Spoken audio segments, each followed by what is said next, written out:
Hey, welcome back everyone. It is now August 1st of 2020, and ever since the official release of Star Wars: The Rise of Skywalker, a lot of fans around the world have been very curious about the future of the Star Wars franchise by Disney and Lucasfilm, as well as Bob Iger and Bob Chapek, and how they really plan to deliver new, authentic Star Wars stories to the Star Wars fandom around the world. This is Mike Zero. Make sure to subscribe if you're new to the channel for future Star Wars content.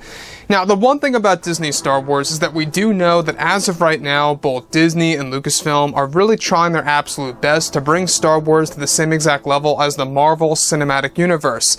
And with Kathleen Kennedy no longer involved on a creative scale, at least for the most part, in which that's really good news.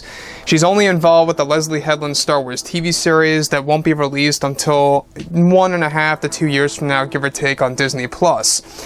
Now, the thing about the future of Star Wars is that they are really primarily focused on not just the TV shows and the movies, but also the major retcons, the resets that are coming our way for the prequels, originals, and especially the sequel trilogy era that's going to truly change how we view those new Star Wars movies by Disney. Now, here's the thing, is that obviously we got George, John, and Dave working on this as a team to deliver new, authentic Star Wars stories for the fandom to enjoy. Their ultimate goal is to really also borrow a lot of Star Wars Legends material in order to really make the fans happy around the world. And that's the ultimate plan, right? What they really want to do is that they really want to make Star Wars fans happy, and they also want to bring Disney back on its feet when it comes to the Star Wars universe.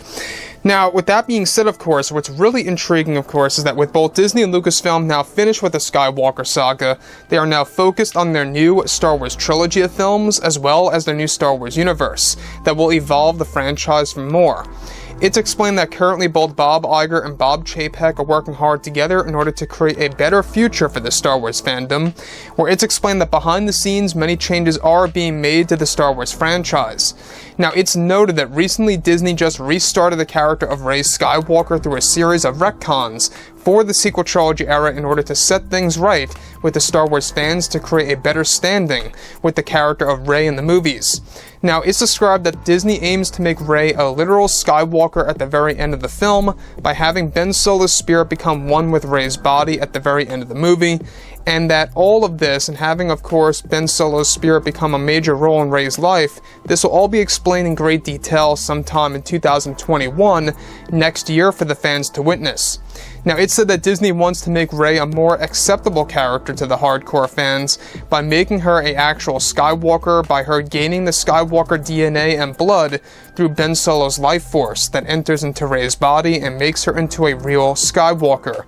And that this is the moment in which Rey's children are created within her before she gives birth to them 9 months or so after the events of Episode 9. Disney aims to make the children of Rey connected to Ben Solo in this big approach in order to keep the actual Skywalker legacy alive and well. Now, the children of Rey are so far dubbed as Kira and Zane Skywalker. They are going to be modeled after two Legends characters, Jaina Solo and Cade Skywalker. So, I don't know if you guys actually read up on the lore back in the 1990s and the early 2000s, but you will know about the continuation of the Skywalkers in that very given lore. And that's exactly what Disney is modeling this after. They're modeling it after the old expanded universe. Now, this is a very interesting way. It's almost similar to how Shmi Skywalker gave birth to Anakin through the Force, of course. This is being done in a sense where it's Ben Solo's life force pretty much initiating the conception of Zane and Kira Skywalker within Rey. Very interesting material. I think it's very creative by George, John, and Dave to do it this way. I think that in a sense, when we look at Star Wars, it's all about family at the end of the day when it comes to the Skywalkers.